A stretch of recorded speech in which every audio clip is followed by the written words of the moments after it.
పాత నిబంధన గ్రంథంలో యెహోషువ గ్రంథం 2వ అధ్యాయము మొదటి నుండి కొన్ని వచనాలు చదువుకుందాం. యెహోషువ గ్రంథం 2వ అధ్యాయం మొదటి నుండి కొన్ని వచనాలు. నూను కుమారుడైన యెహోషువ వేగుల వారైన 2 మనుషులను పిలిపించి, మీరు పోయి ఆ దేశమును ముఖ్యముగా యెరికోను చూడు అని వారితో చెప్పి, షిత్తీము నొద్ద నుండి వారిని రహస్యముగా పంపెను. వారు వెళ్ళి రహాబను ఒక వేశ్య ఇంట చేరి అక్కడ దిగగా, దేశమును వేగు చూచుటకు ఇశ్రాయేలీయుల యొద్ద నుండి మనుషులు రాత్రివేళ అక్కడికి వచ్చిరని యెరికో రాజునకు వర్తమానము వచ్చెను. అతడు నీ యొద్దకు వచ్చి నీ ఇంట చేరిన మనుషులను వెలుపలికి తీసుకుని రమ్మని, వారు ఈ దేశమంతటిని వేగు చూచుటకై వచ్చిరని చెప్పుటకు రహాబు నొద్దకు మనుషులను పంపగా, ఆ స్త్రీ ఆ 2 మనుషులను తోడుకొని వారిని దాచిపెట్టి, మనుషులు నా యొద్దకు వచ్చిన మాట నిజమే, వారెక్కడి నుండి వచ్చిరో నేను ఎరుగను. చీకటి పడుచుండగా గవిని వేయబడు వేళను ఆ మనుషులు వెలుపలికి వెళ్ళిరి, వారెక్కడికి పోయిరో నేను ఎరుగను. మీరు వారిని శీఘ్రముగా తరిమితిరా పట్టుకొందురు అని చెప్పి తన మిద్దె మీదకి ఆ 2 ఎక్కించి దాని మీద రాసివేసి ఉన్న జనప కట్టెలో వారిని దాచిపెట్టెను.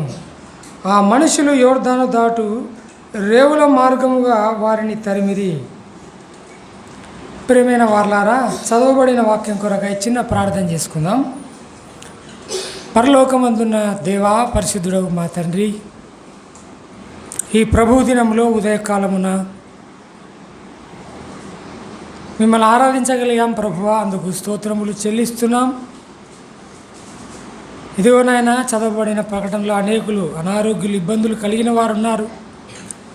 జ్ఞాపకం చేసుకొని మీరే బాగు చేయమని ప్రార్థిస్తున్నాం. ఇదిగో ప్రభువా, నీ వాక్యాన్ని చదువుకున్నాం. మనుషులు మాట్లాడితే ఉపయోగం లేదు, కానీ మీరే మీ ఆత్మ ద్వారా మాట్లాడమని ప్రార్థిస్తున్నాం. చదవబడిన వాక్యాన్ని దీవించండి. మా ఆత్మలకు నెమ్మది, పురికొల్పు ఉజ్జీవం, ఆత్మలో బలము దయచేయు. మీ మాటలను మీరే మాట్లాడమని, నిలిచిన వాడిని మీరు ఎదిగిన వారు మీరే మాట్లాడమని సహాయము చేయమని ప్రభువును రక్షకుడైన క్రీస్తు యేసు నామమున స్తోత్రములు చెల్లించి వేడుకుంటున్నాం మా తండ్రి, ఆమేన్. ప్రియమైన వారలారా, చదువుకున్న వాక్య భాగం కొంతవరకు మనం ఎరిగిన వాక్య భాగమే వింటూ ఉంటుంటాం. ఇశ్రాయేలీయులు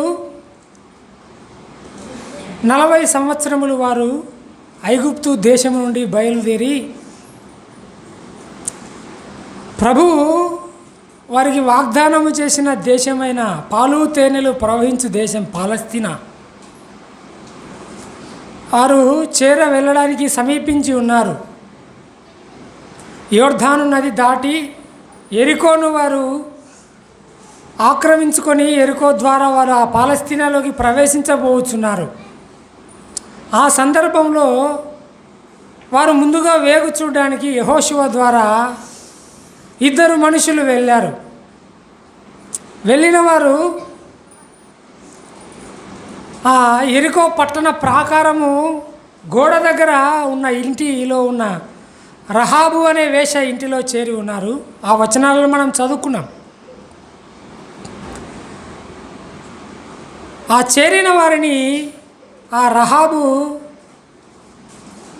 వారిని దాచిపెట్టి వారికి మేలు చేసినట్టుగా మనం చదువుకున్నాం. వాస్తవానికి ఐగుప్తులో 430 సంవత్సరములు ఇశ్రాయేలు ప్రజలు బానిసత్వంలో ఇనుప కొలిమిలో వారు మ్రగ్గి ఉండగా, ఆ ఇనుప కొలిమి నుండి ప్రభు వారిని విడిపించాడు. విడిపించి వారు బయలుదేరి ఐగుప్తు నుండి బయలుదేరి రాగా, ఐగుప్తు నుండి పాలస్తీనా దేశం వరకు 40 దినాలు ప్రయాణం. ఐగుప్తు నుండి కాలినడకన బయలుదేరి వస్తే పాలస్తీనా దేశము చేరాలంటే 40 దినాలు పడుతుంది. కానీ వారి అవిధేయత వలన దినమునకు సంవత్సరం చొప్పున 40 సంవత్సరములు వారు నడవలసి వచ్చింది. చూడండి ఒక వచనాన్ని సంఖ్యాకాండములో ప్రభువు తెలియజేశాడు. చూడండి, సంఖ్యాకాండము 14వ అధ్యాయము 33వ వచనం చూద్దాం. సంఖ్యాకాండము 14వ అధ్యాయం 33వ వచనం. మీ శవములు ఈ అరణ్యములో క్షయమగు వరకు మీ పిల్లలు ఈ అరణ్యములో 40 ఏళ్ళు తిరుగులాడుచు మీ వ్యభిచార శిక్షను భరించెదరు. మీరు ఆ దేశమును సంచరించి చూచిన 40 దినముల లెక్క ప్రకారము దినమునకు 1 సంవత్సరం చొప్పున 40 సంవత్సరములు మీ దోష శిక్ష భరించి అని 40 దినాల ప్రయాణాన్ని దినమునకు సంవత్సరం చొప్పున 40 సంవత్సరాలు వాళ్ళు నడవలసి వచ్చింది. 40 సంవత్సరములు వారు నడుస్తూ ఐగుప్తు దేశం నుండి బయలుదేరి పాలస్తీనా దేశము దగ్గరికి వచ్చారు. యోర్దాను నది అవతల ఉన్నారు ఇశ్రాయేలు ప్రజలందరూ. వారు పాలస్తీనాను స్వతంత్రించుకోబోచున్నారు. వారు ముందు వారు వేగు చూడడానికి యెహోషువ ద్వారా ఇద్దరిని పంపబడ్డారు. ఇద్దరు వెళ్ళి వారు రహాబ్ అనే వేశ్య ఇంట చేరి ఉన్నారు. అయితే ఆ రహాబ్ అనే వేశ్య వారిని కాపాడి ఆ జనుప కర్రలలో వారిని దాచిపెట్టి వారిని రక్షించింది. చూడండి, యెహోషువ గ్రంథం 2వ అధ్యాయంలో యెహోషువ గ్రంథం 2వ అధ్యాయం 8వ వచనం చూద్దాం. ఆ వేగుల వారు కొనక మునుపు ఆమె వారున్న మిద్దె మీదికి ఎక్కి వారితో ఇట్లా, నేను యెహోవా ఈ దేశమును మీకిచ్చుచున్నాడనియు మీ వలన మాకు భయము పుట్టుననియు మీ భయము వలన ఈ దేశ నివాసులందరికీ ధైర్యము చెడుననియు నేనెరుగుదును. మీరు ఐగుప్తు దేశములో నుండి వచ్చినప్పుడు మీ ఎదుట యెహోవా ఎర్ర సముద్రపు నీరును ఎలాగూ ఆరిపోజేసెనో యోర్దాను తీరమునున్న అమోరీయుల 2 రాజులైన సీహోనుగును ఓగుగును మీరేమి చేసిద్రో అనగా మీరు వారిని ఎలాగూ నిర్మూలము చేసిద్రో ఆ సంగతి మేము వినినప్పుడు మా గుండెలు కరిగిపోయాను. మీ దేవుడైన యెహోవా పైన ఆకాశమందును క్రింద భూమి యందును దేవుడే. మీ ఎదుట ఎట్టి మనుషులకైనను ధైర్యమేమాత్రము ఉండదు. నేను మీకు ఉపకారము చేసేది గనుక మీరును నా తండ్రి ఇంటికి ఉపకారము చేసి నాకు నిజమైన ఆనవాళ్ళనిచ్చి నా తండ్రియు నా తల్లియు నా అన్నదమ్ములను నా అక్క చెల్లెలను వారికి కలిగిన వారందరూ చావకుండా బ్రతుకనిచ్చి రక్షించున్నట్లుగా దయచేసి యెహోవా తోడని ప్రమాణము చేయుడనెను. ప్రియమైన వారలారా, పాలస్తీనా దేశములో ఉన్న రహాబ్ అనే వేశ్య ఇంటిలో ఆ వేగుల వారిద్దరూ చేరి ఉన్నారు. వారితో ఈ వేశ్య అయిన రహాబు మాట్లాడుతున్నది. చివరిగా చదువుకున్న చోట నా తండ్రి, నా తల్లి, నా అన్నదమ్ములు, నా అక్క చెల్లెండ్రు, నా వారందరూ అని మాట్లాడింది ఆమె కదా. అంటే ఆమెకు తల్లి ఉన్నారు, తండ్రి ఉన్నారు, అక్క చెల్లెలు ఉన్నారు, అన్నదమ్ములు ఉన్నారని మనకు అర్థమవుతున్నది. 9వ వచనములో యెహోవా ఈ దేశాన్ని మీకు ఇచ్చుచున్నాడని నేను విన్నాను. ఎర్ర సముద్రము దేవుడు ఎర్ర సముద్రాన్ని ఏం చేశాడంట? ఆరిపోయేసినప్పుడు ఎలాగూ మీరు యోర్దాను నదిని దాటి వచ్చారో అని ఎప్పటి సంగతులను ఆమె మాట్లాడుతున్నది. 40 సంవత్సరములు వారు ఆ ఐగుప్తు దేశము నుండి బయలుదేరి పాలస్తీనా ఇంచుమించు దగ్గరగా వచ్చినప్పుడు 40 సంవత్సరాల క్రితం ఏం జరిగిందో వాటిని జ్ఞాపకం చేసుకొని వారితో మాట్లాడుతున్నది. ఆమె నిన్న మొన్నటి విషయాలు కాదు, 40 ఏళ్ళ ముందు జరిగిన మాటలు ఆమె జ్ఞాపకం చేసుకొని మాట్లాడుతుంది. ఎర్ర సముద్రం ఆరిపోయిన సంగతిని ఆమె జ్ఞాపకం చేసుకొని మాట్లాడుతుంది.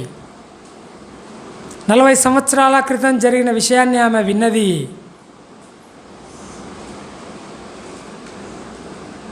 ఆరిపోయిన నేలను, ఆ ఓగుకు, ఆ రాజులకు ఆ ప్రభువు మిమ్ములను బట్టి ఏం చేశాడో నేను విన్నాను,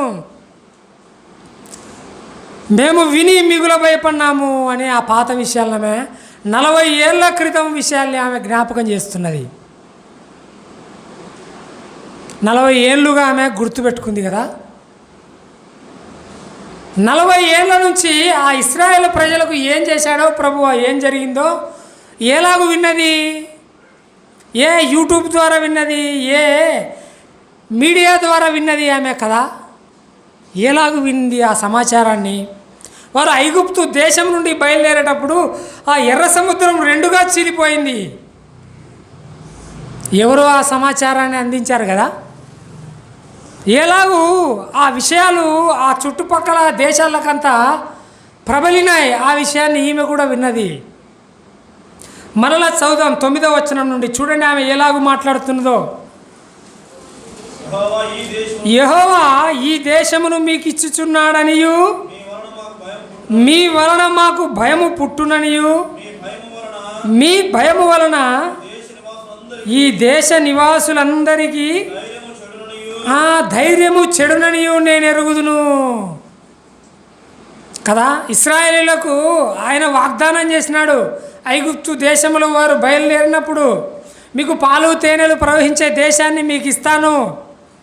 అక్కడ అంజూరలు, ఎవలు, నూనె, తేనె, పాలు సమృద్ధి గల దేశమా దేశం. అటువంటి దేశమును మీకు ఇస్తానని వాగ్దానం చేసిన విషయాన్ని ఈమె విన్నది.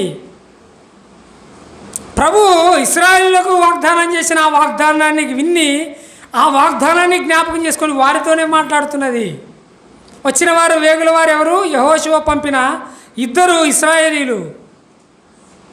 వారితో ఆమె సంభాషిస్తున్నది. ఆ గొప్ప కార్యాన్ని, ఆయన చేయబోయే కార్యాన్ని జ్ఞాపకం చేసుకొని ఆమె మాట్లాడుతుంది. మీకు ఇవ్వబోతున్నాడనే విషయాన్ని నేను విన్నాను, మేము భయపడినామంటుంది. చూడండి 10వ వచనం కూడా చూద్దాం. మీరు ఐగుప్తు దేశంలో నుండి వచ్చినప్పుడు మీ ఎదుట యెహోవా ఎర్ర సముద్రపు నీరును ఎలాగూ ఆరిపోజేసెనో, యోర్దాను తీరంనున్న అమోరీయుల 2 రాజులైన సీహోనుకును ఓగుకును మీరేమి చేసిరో అనగా, మీరు వారిని ఎలాగూ నిర్మూలము చేసిరో ఆ సంగతి మేము వింటిమి.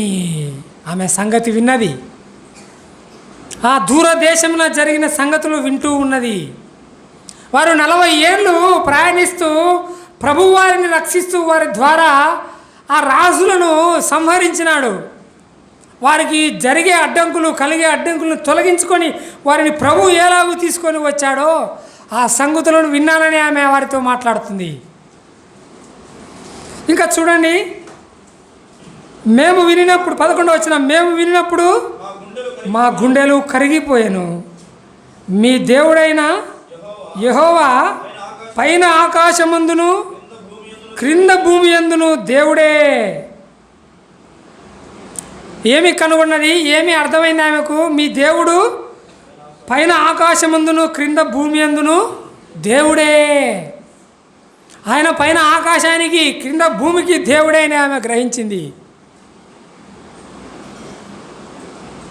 ఇలాంటి మాటలే ఒక ఆయన సువార్త చెప్పాడు చూడండి. యోనా గ్రంథంలో ఇదే మాటలే సువార్త చెప్పాడో చూడండి.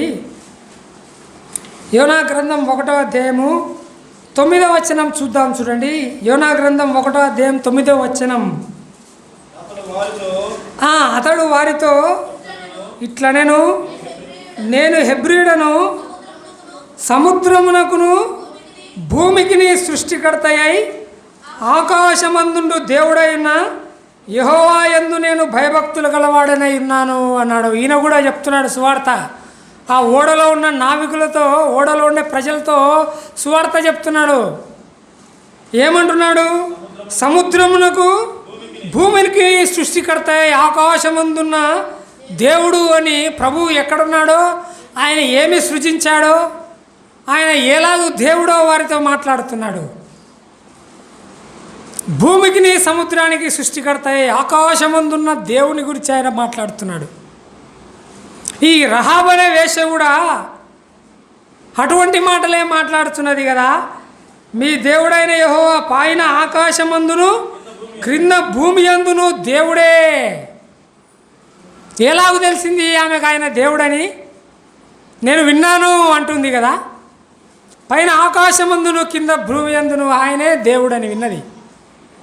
వినకుండా ఆమెకి ఎలాగూ తెలుస్తుంది కదా. వినిన విషయాలను ఆమె మాట్లాడుతుంది. మీకు ఈ దేశం ఇవ్వబోతున్నాడు, నేను విన్నాను. ఎర్ర సముద్రం పాయలైంది, నీళ్లు నిలబడిపోయినాయి, మీరు దాటి వచ్చారు, నేను విన్నాను. ఆకాశానికి భూమికి సృష్టికర్త ఆయనే, నేను విన్నాను అని ఆ స్త్రీ, నిజానికి ఆమె ఇశ్రాయేల్ రాళ్ళు కాదు. ఆమెకేమీ మందిరాలు లేవు, వాక్యం బోధించేవారు లేరు, ప్రధాన యాజకులు లేరు. ఆమె ఉండే ఆ ప్రాంతంలో ఇంకా ఇశ్రాయేల్ ఆ దేశంలోనికి ప్రవేశించలేదు. వార కూడికలు లేవు, ఆదివారాల్లో కూడికలు లేవు. కానీ ఆమె నేను విన్నాను అని మాట్లాడుతున్నది కదా. వినే మనస్సుంటే అది మన హృదయంలోకి వెళ్తుంది, మనం వినగలం, గ్రహించగలం. చూడండి, ఆ 40 ఏళ్ళు జరిగిన సంఘటనలో కొన్నిటిని ఆమె జ్ఞాపకం చేస్తుంది. ముఖ్యమైన వాటిని జ్ఞాపకం చేసి వారితోనే మాట్లాడుతున్నది. ఆ మాటలు విని వారు కూడా నమ్మినారు ఆమెను. ఓహో, ఈమె విన్నది, నా కుటుంబానికి నాకు ఇబ్బంది లేకుండా నన్ను కాపాడండి మీరు వచ్చినప్పుడు అని ఆమెకు అర్థమైంది. వీళ్ళు స్వతంత్రించకపోతున్నారు, ప్రభువు మీకు ఇస్తాడని నాకు తెలుసును అని వారితో చెప్పగా వారు కూడా నమ్మి తర్వాత వచనాలలో వారు ఆమెకు వాగ్దానం చేశారు, మేము వస్తే ఏమి ఇబ్బంది లేదు, మీ ఇల్లు ప్రాకారం మీద కదా ఒక బట్ట, ఎర్ర బట్ట కట్టండి, మేము వచ్చినప్పుడు 16వ వచనంలో చూడండి. 16వ వచనం,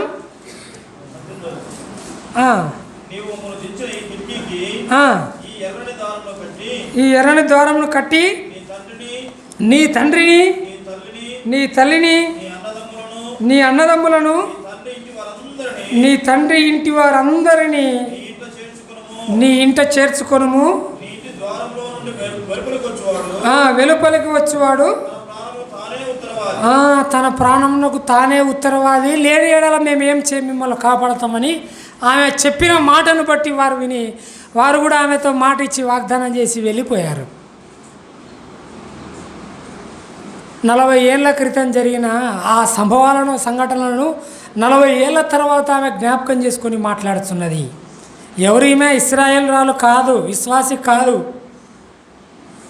అన్యురాలు, ప్రభువుని ఎరగని ఆమె.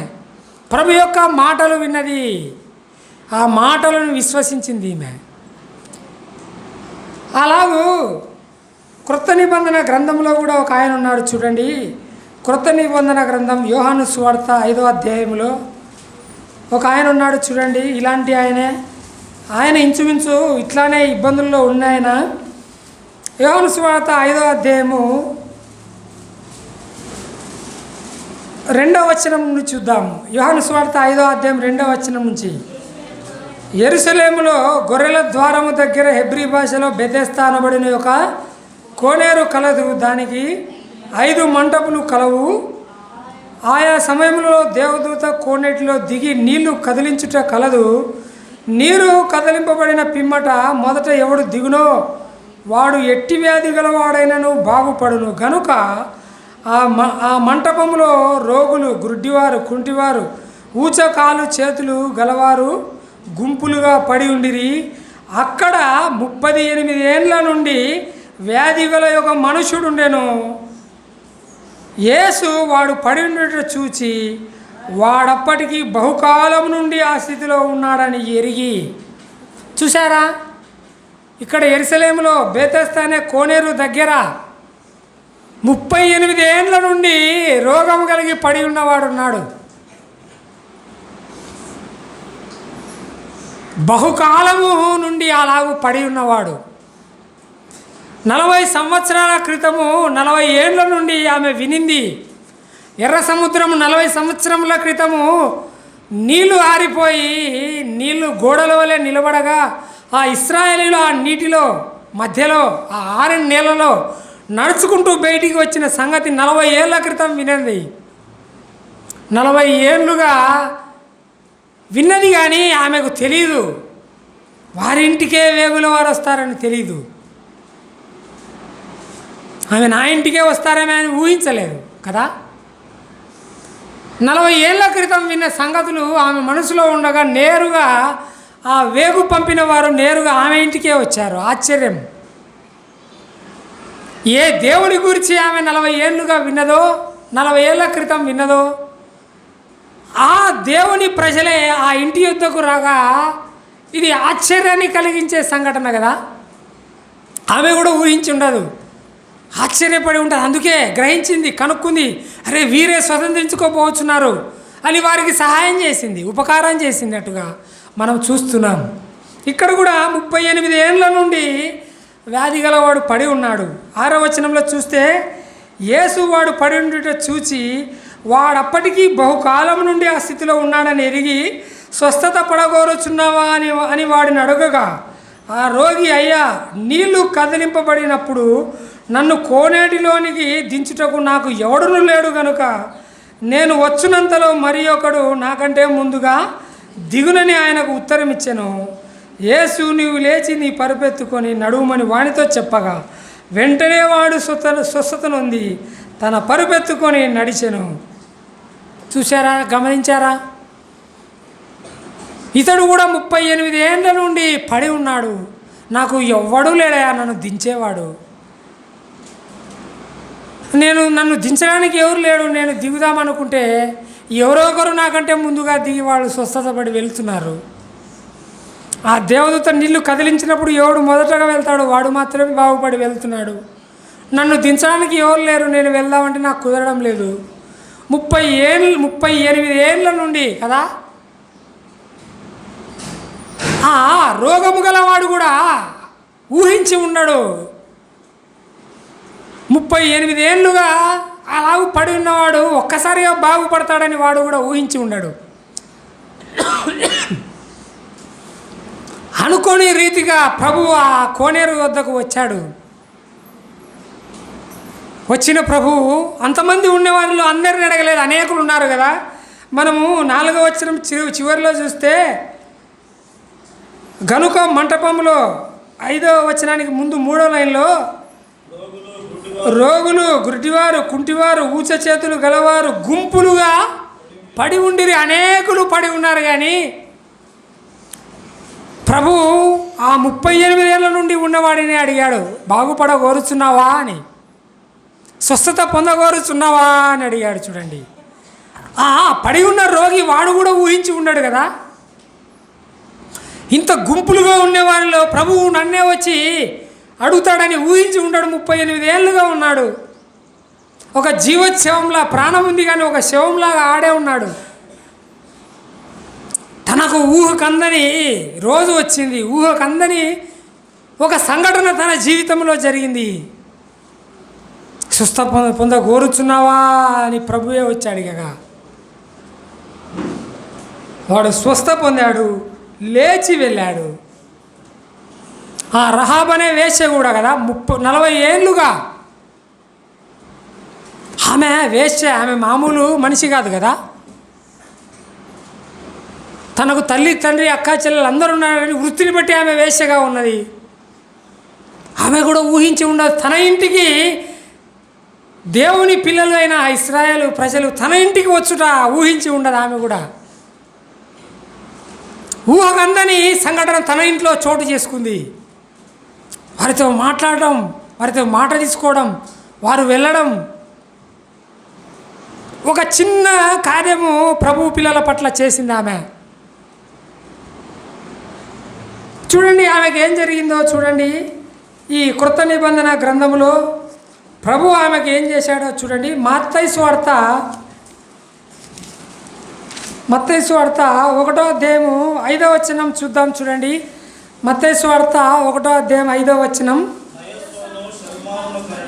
ప్రభు యొక్క వంశావళి గూర్చి రాయబడింది. ప్రభు వంశం ఎలాగొచ్చిందో రాయబడుతూ ఇక్కడ చెప్తున్నాడు. 5వ వచనంలో నయస్సోమును సెల్మానును కనెను. ఇక్కడ రహాబు కనబడుతున్నది చూడండి. యెహోషువ గ్రంథంలో 2వ అధ్యాయంలో వేశ్యగా ఉన్న రహాబు, ఇశ్రాయేలు వేగు చూడడానికి వచ్చిన 2 మనుషులను చేసుకున్న రహాబు, ఆమె స్థానం ఎక్కడుందంటే ఒక చిన్న సహాయం చేసింది, ప్రభు పిల్లలకు చిన్న కార్యం చేసింది. అయితే ఇప్పుడు ఎక్కడున్నది ఆమె? ప్రభు యొక్క వంశావళిలో ఆమె పేరున్నది చూడండి. ఎవరంట ఈమె? షెల్మాను రహాబునందు బోయజును కనెను అని, బోయజు యొక్క తల్లి అని ఆమె రాయబడుచున్నది చూడండి. యెహోషువ గ్రంథములో 2వ అధ్యాయంలో వేగులు వారికి సహాయం చేసిన వేశ్యనే ప్రభు యొక్క వంశావళిలో ఉండుట ఎంత ఆశ్చర్యం చూడండి. ప్రభు ఆమె ఏమీ చేయలేదు, ఒక చిన్న పని చేసింది. ప్రభు మాటలు వినింది, ఆ మాటలను విశ్వసించింది. విశ్వసించిన ఆమె సమయం వచ్చింది, ప్రభు యొక్క వాక్యాన్ని అంగీకరించిన ఆమె సమయం వచ్చినప్పుడు ఆ ప్రభువును పిల్లలతో కూడా నన్ను చేర్చుకోండి, నేను కూడా నన్ను రక్షించండి అని వారిని అడిగింది. వారు రక్షిస్తామని మాట ఇచ్చి వెళ్ళిపోయారు. ఆ చిన్న విశ్వసించి ఆ చిన్న సహాయం చేసిన ఆమె, నువ్వు ప్రభు ఏం చేశాడు? నెత్తిన పెట్టుకున్నాడు ఆమెను కదా, నెత్తిన పెట్టుకున్నాడండి. ఆమె ప్రభు యొక్క వంశావళిలో వేశ్యగా పిలువబడింది, కానీ తర్వాత తన జీవితం ఏంది? ప్రభు యొక్క వంశావళిలో చేర్చబడింది ఆమె. ఎవరంట ఈమె? బోయజు యొక్క అమ్మ షెల్మాను అనే ఆయన భర్త రహాబు నందు బోయజును కనెను. మనకు తెలుసు కదా ఎవరు బోయజు? రూతు గ్రంథంలో రూతు యొక్క భర్త బోయజు. రూతు యొక్క భర్త బోయజు. రూతు ఎవరు? మోయాబీరాలు కదా. చూడండి ఒక వచనం రూతు గ్రంథంలోనే చూడండి. ఈ రూతు ఎవరు? రూతు గ్రంథంలో ఒక మాట చూడండి. 1వ అధ్యాయము రూతు గ్రంథము 1వ అధ్యాయము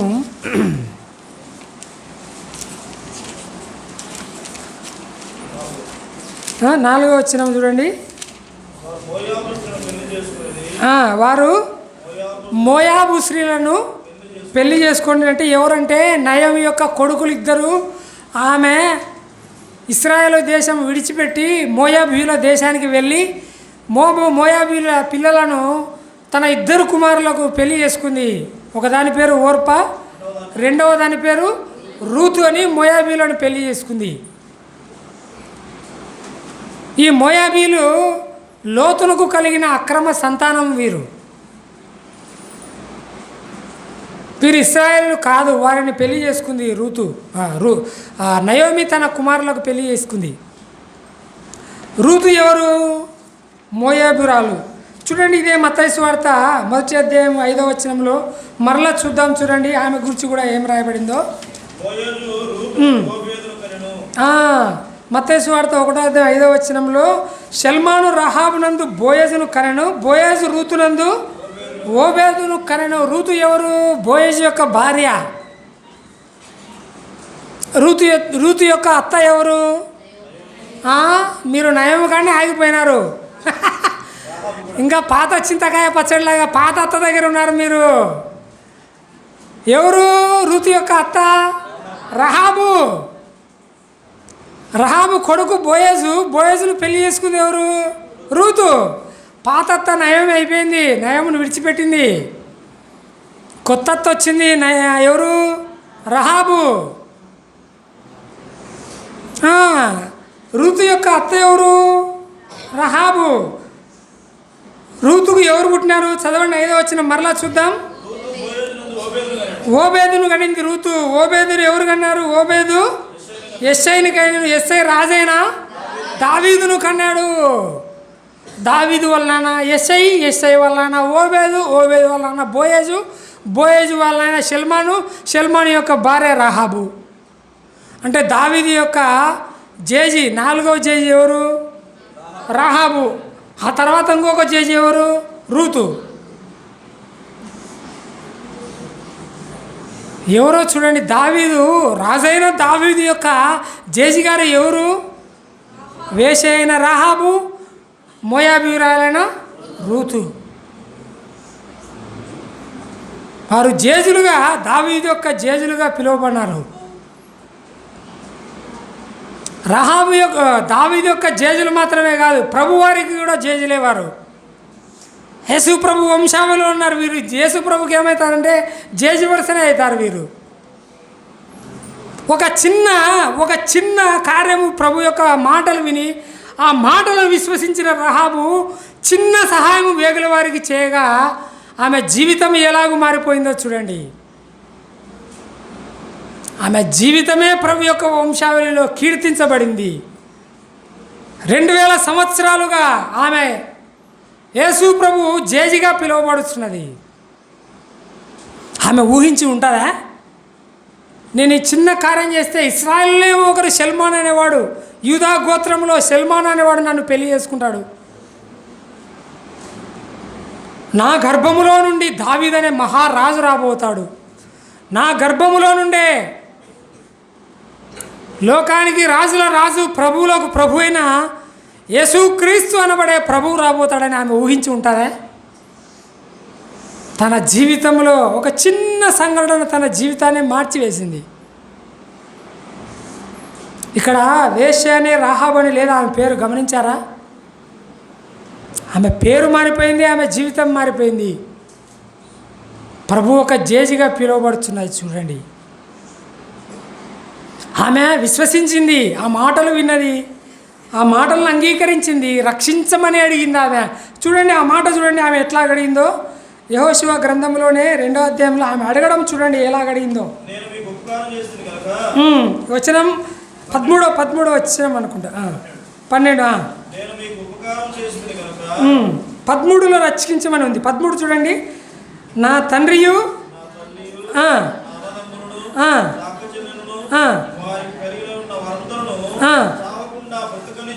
చావకుండా బ్రతకనిచ్చి రక్షించున్నట్లుగా దయచేసి యెహోవా తోడని ప్రమాణం చేయమని అడుగుతుంది. తనను తన ఇంటి వారిని రక్షించమని ఆమె అడుగుతున్నది. రక్షించమని ఆ రహాబు అడగగా కదా, మత్తయి సువార్త 1వ అధ్యాయం 5వ వచనంలో రక్షించబడుటనే మాత్రమే కాదు, ఆమె రక్షకుడికి జేజిగా పిలువబడుతుంది. రక్షించబడటమే కాదు, రక్షకునికే ఆమె గర్భంలో నుండి రక్షకుడే బయలుదేరి వచ్చాడు. రక్షకునికి జేజిగా ఆమె పిలువబడుతున్నది చూడండి. చిన్న సంఘటనలు, చిన్న విశ్వాసాలు కదా, విశ్వసించుట ద్వారా. మార్కు సువార్త చూడండి 9వ అధ్యాయంలో విశ్వాసం అనేది ఎటువంటిదో, వారు ఎలాగో విశ్వసించారో, వారు ఎలాగూ రక్షింపబడ్డారో మనం చూస్తున్నాం. ప్రియమైన వారలారా చూడండి, మార్కు సువార్తలోనే ప్రభువు తన నోట చెప్పిన మాట 9వ అధ్యాయము 23వ వచనం చూద్దాం చూడండి. మార్కు సువార్త 9వ అధ్యాయం 23వ వచనం. అందుకు యేసు, నమ్ముట నీ వలనైతే నమ్మువానికి సమస్తము సాధ్యమే అన్నాడు. రహాబు అనే వేశ్య నమ్మింది, నమ్ముట వలన సమస్తము సాధ్యమే అని మన ఎదుట ఈ ఉదయకాలం మనతో మాట్లాడుతుంది. నమ్మిన స్త్రీ మనకు ఆదర్శంగా కనబడుతుంది. ప్రభు కూడా అన్నాడు కదా, నమ్ముట నీ వలనైతే నమ్మువానికి సమస్తము సాధ్యమే. రహాబు యొక్క నమ్మకం, విశ్వాసం ఎంత గొప్ప విశ్వాసం, ప్రభు రక్షిస్తాడని. ఆ రూతు యొక్క విశ్వాసం, మోయాబురాలే అక్రమంగా వచ్చిన సంతానంలో పుట్టినదే కానీ నయోమి అనే ప్రస్తుత తన అత్తను విడిచిపెట్టకుండా వచ్చి కొత్త అత్త అయిన రహాబు ద్వారా ఆమె యేసు ప్రభు వంశావళిలో చేర్చబడింది. చిన్న విశ్వాసము ద్వారా ప్రభువు కూడా తన నోటితో అంటాడు, నమ్ముట నీ వలనైతే నమ్మువానికి సమస్తము సాధ్యమే. సాధ్యము చేయించగలిగిన వారు మన మధ్యన ఇద్దరు చూస్తున్నాం. ఇదే మార్కు సువార్తలో చూడండి, ఇంకొందరు ఏం చేశారో 2వ అధ్యాయంలో.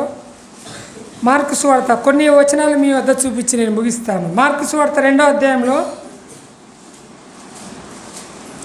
5వ వచనం చూడండి. మార్కు సువార్త 2వ అధ్యాయం 5వ వచనం.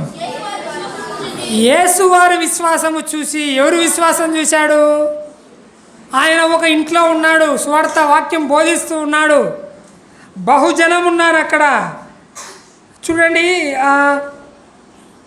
4వ వచనం, మార్కు సువార్త 2వ అధ్యాయం 4వ వచనం. చాలామంది కూడి ఉన్నందున వారి యొద్దకు చేరలేక ఆయనున్న చోటికి పైగా ఇంటి కప్పు విప్పి సందు చేసి పక్షవాయు గల వాడిని దించారు. వారు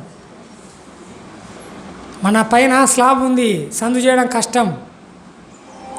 ఆయన ఉండే ఇల్లు పైకప్పు విప్పి కిందికి దించి వచ్చే అవకాశం ఉంది కాబట్టి చాలామంది జనసమూహం కూడి ఉండగా అవకాశం లేక ఆ పక్షవాయు గల వాడిని తీసుకొని వచ్చిన వారు ఏం చేశారంటే పైకెక్కి కప్పు తీసి వాడిని కిందికి దించారు.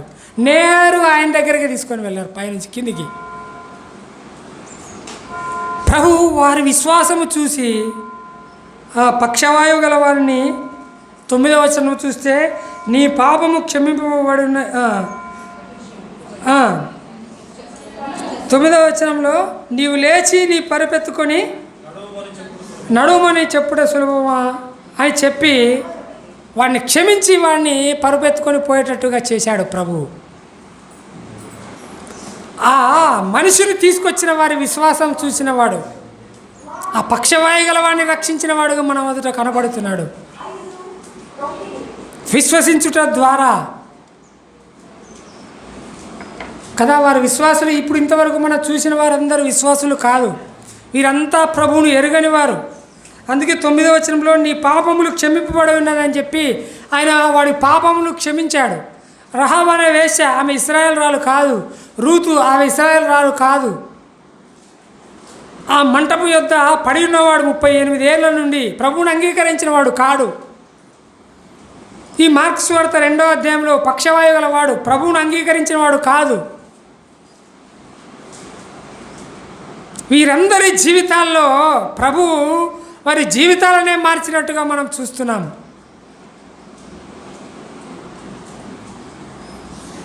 చూడండి, ప్రభువును అంగీకరించిన ఆయన ఒక ఆయన ఉన్నాడు. చూడండి మత్తయి సువార్త 14వ అధ్యాయం చూడండి. మత్తయి సువార్త 14వ అధ్యాయము 27వ వచనం చూద్దాం.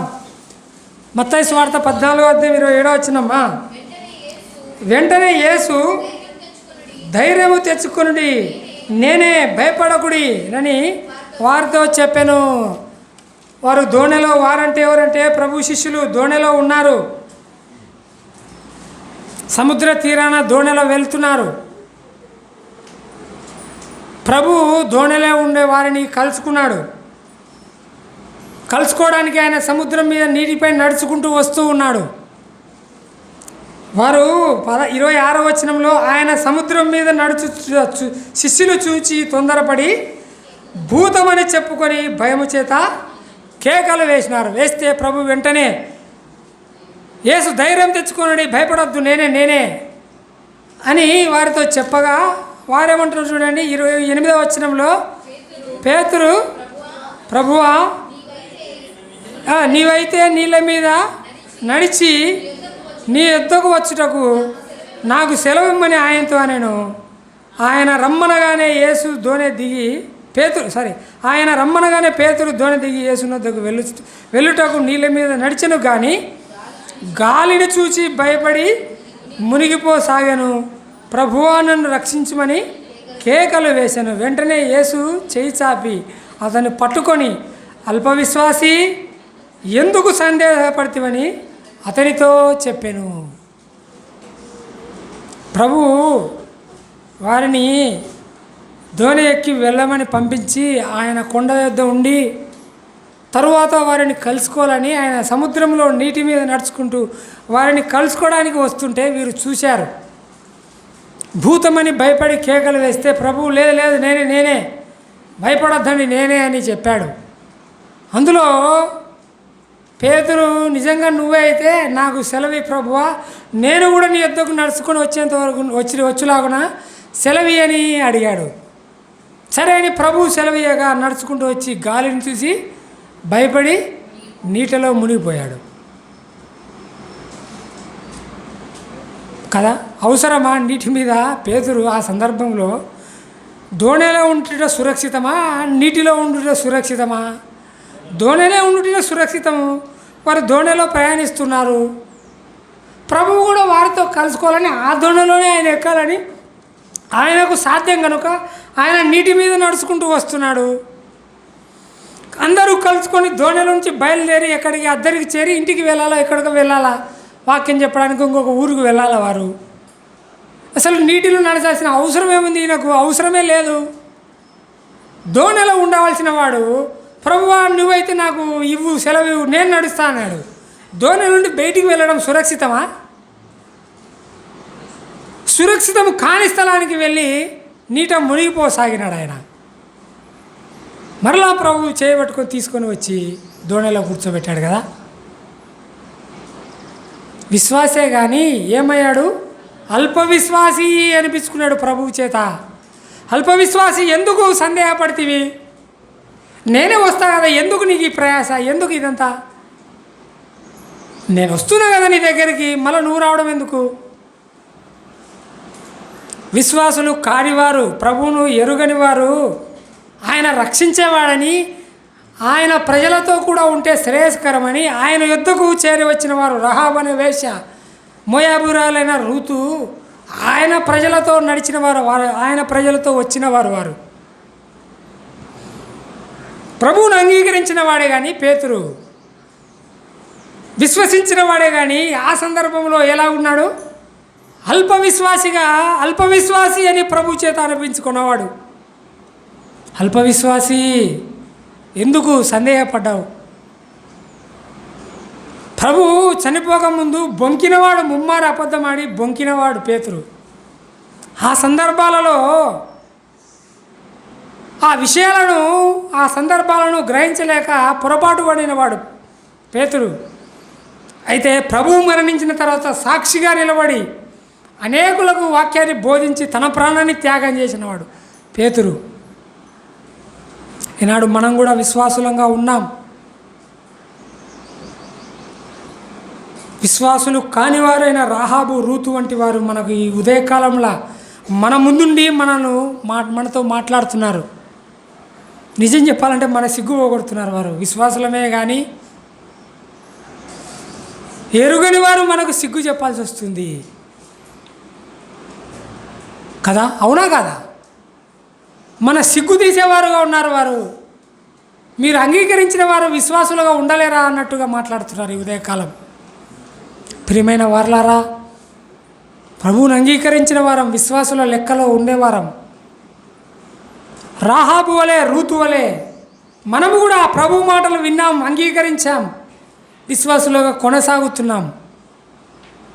ఆ ప్రభు కొరకై విశ్వాసులుగా జీవించి సాక్షులుగా ఉండాలని ప్రభు తన వాక్యం ద్వారా కోరుకుంటున్నాడు. చివరిగా ఒక వచనం చూడండి. విశ్వాసం అంటే ఏంటో హెబ్రీ పత్రిక 11వ వచనంలో విశ్వాసం అంటే ఏంటో ప్రభువు చెప్పాడు. చూడండి, అయిపోయింది, ముగిస్తున్నాను. ఏంటి విశ్వాసం అంటే? హెబ్రీ పత్రిక 11వ వచనం 11వ అధ్యాయం 1వ వచనంలో విశ్వాసం అనున్నది నిరీక్షించబడు వాటి యొక్క నిజస్వరూపమును అదృశ్యమైనవి ఉన్నవనుటకు రుజువునై ఉన్నది. విశ్వాసం అనేది ఎటువంటిదంట?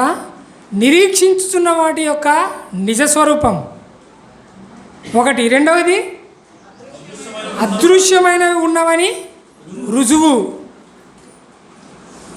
రహాబు విశ్వసించి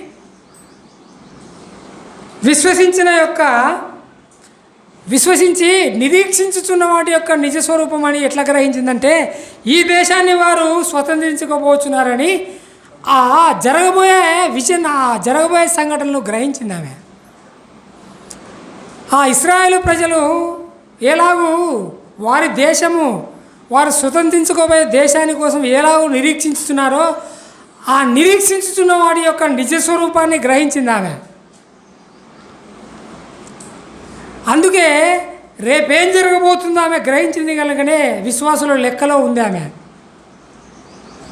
ఎందుకంటే విశ్వసించింది కాబట్టి, విశ్వాసం అంటే ఏమిటో గ్రహించింది కాబట్టి ఆమె విశ్వాసుల లెక్కలో ఉంది. రెండవది అదృశ్యమైనవి ఉన్నటకు రుజువు అంట. ఈనాడు విశ్వాసులమైన మనము అదృశ్యమైనది, మన కంటికి కనపడది పరలోకం అనే దాని గురించి ప్రభు అనేక విషయాలు గ్రంథంలో తెలియజేశాడు. ఆనాడు వారు పాలు తేనెలు ప్రవహించే దేశం, వారి ఎదుటున్న దేశాన్ని విశ్వసించి వారు చేరుకున్నారు. ఆ విషయాలను కూడా నమ్మింది రహాబు అనే వేశ్య. అయితే ఈనాడు విశ్వాసులమైన మనకు అదృశ్యమైన పరలోకం అన్నది ఉన్నది, మన కంటికి కనపడడం లేదు భౌతికంగా. కానీ ఒకానొక దినమున పరలోకానికి మనం చేరబోతున్నాం అని ప్రభువు తేటగా తన వాక్యంలో తెలియజెప్పుచున్నాడు. అదృశ్యమైన ఉన్నవడానికి రుజువు విశ్వాసం అంటే. కాబట్టి ప్రియమైన వారలారా, మన జీవితాల్లో అల్ప విశ్వాసం కాకుండా రాహాబు వలె, రూతు వలె మంచి విశ్వాసం గలవారుగా ప్రభు వాక్యాన్ని, ప్రభువును విశ్వసించి ఆ అదృశ్యమైన పరలోక రాజ్యాన్ని చేరుకోవాలనే విశ్వాసాల నుండి ప్రభువు కోరుకుంటున్నాడు. మనము కూడా అలాగూ అదృశ్యమైన పరలోకాన్ని విశ్వసించి మంచి విశ్వాసులుగా పరలోక రాజ్యాన్ని చేరుకోవాలని ప్రభు తన వాక్యము ద్వారా మనకు ఈ ఉదయకాలం హెచ్చరిక చేస్తున్నాడు. అలాగూ మనం ఈ వాక్యాన్ని విశ్వసించి మంచి విశ్వాసంగా జీవించి ఆ పరలోక రాజ్యాన్ని చేరుకుందుముగాక. ప్రభువు అలాగూ తన ఆత్మ ద్వారాను తన వాక్యము ద్వారాను నడిపించి దీవించి మనల్ని ముందుకు నడిపించునుగాక. ప్రభు ఈ వాక్యం మన కొరకై దీవించునుగాక.